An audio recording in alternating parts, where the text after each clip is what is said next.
Okay,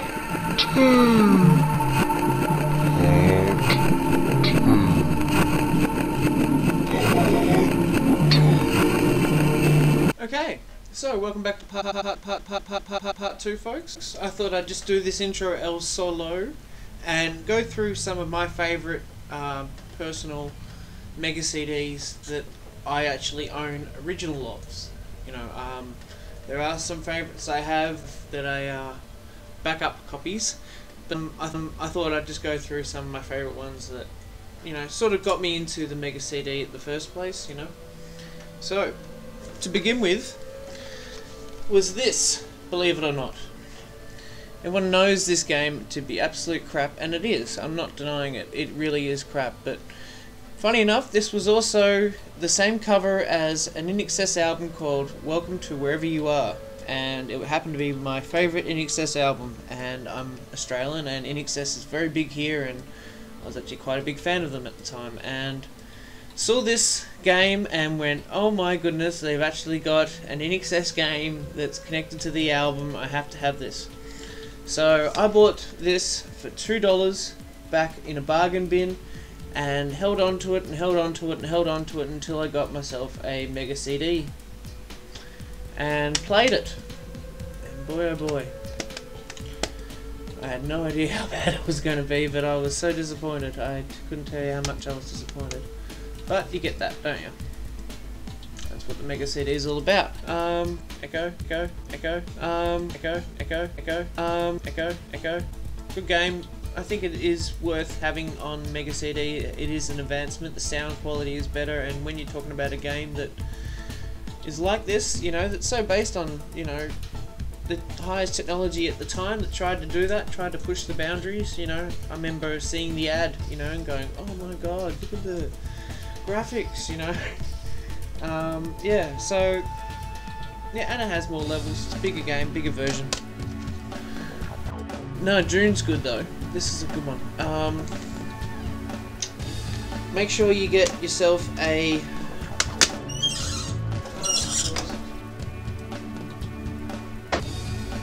what are these? Right. These little puppies go into your cartridge slot, and you can use them as backup memory. And if you're going to play June, you're going to need it. Anyway, moving on. Da, da, da, da.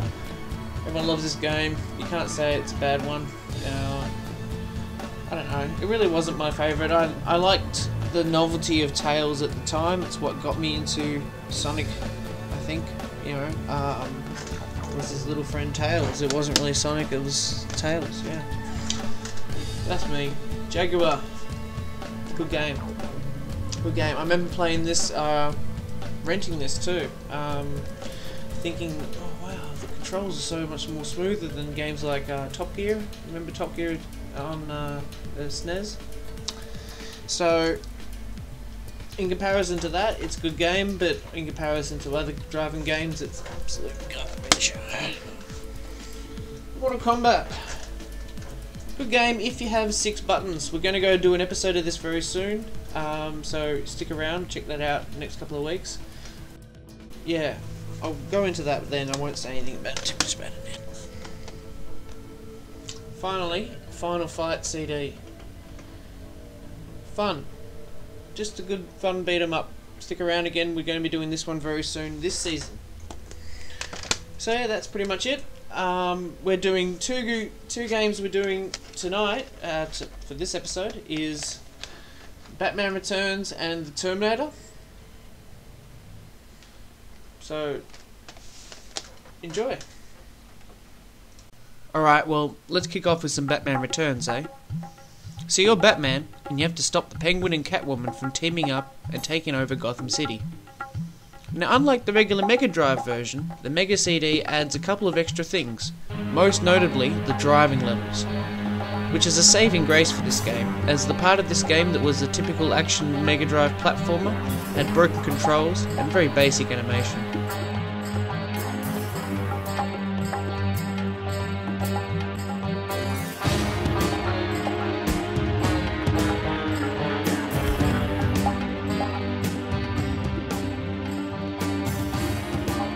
those driving levels really are so much fun and really took the game to the next level. After all, who wouldn't want to take the Batmobile for a spin? Batman Returns took full advantage of the ASIC chip, and the driving levels are based on scaling and rotation, unlike this next game.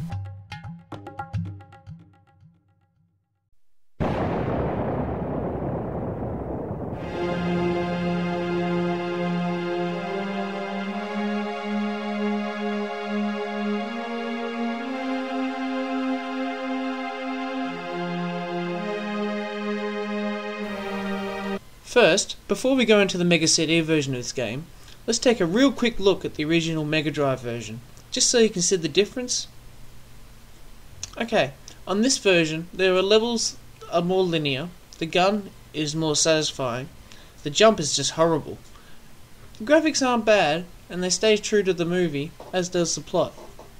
Overall, it's a decent game, but a long way off anything special, especially when you compare it to its Mega CD counterpart.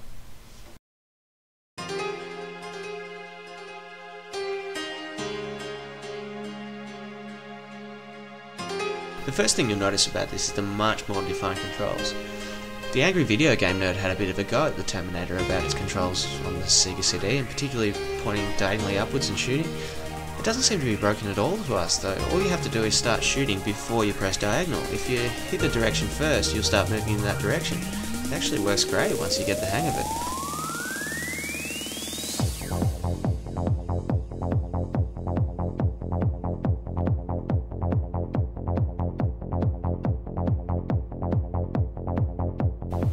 Although on the surface this seems like yet another run and gun, it's actually a lot of fun, and the non-linear levels make replay value more interesting as you do have to restart a lot. True, it's not an easy game, but it's not a broken game either. The idea was to give Terminator fans something they wanted, and I think to that extent they succeeded, with a story that relates very closely to the plot of the movie, plus short FMVs between each level. True, not a word is spoken in any of them, but if you look at it as a game to whet your appetite before you watch the movie, or if you look at it as something to chuck on right after watching the movie, I think you would be pretty satisfied too. Overall, it's a top game, and a wicked soundtrack to boot.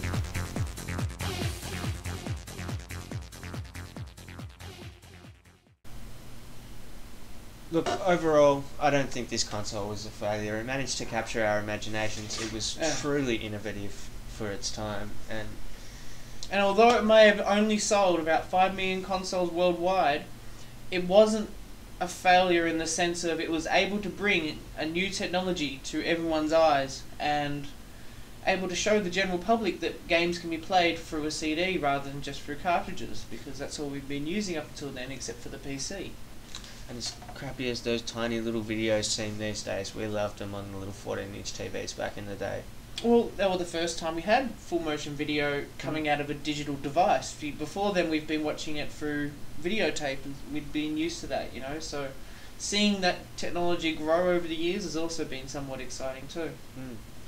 So shortly after that came another add-on which we're going to be taking a quick look at next week. I'm taking a pretty in-depth look actually. I've got we've got a good few things to say about it, to say the least. Yeah. So that's the 32X next week. Until then, we've got another podcast during the week, and stick around and we'll see you next week, eh?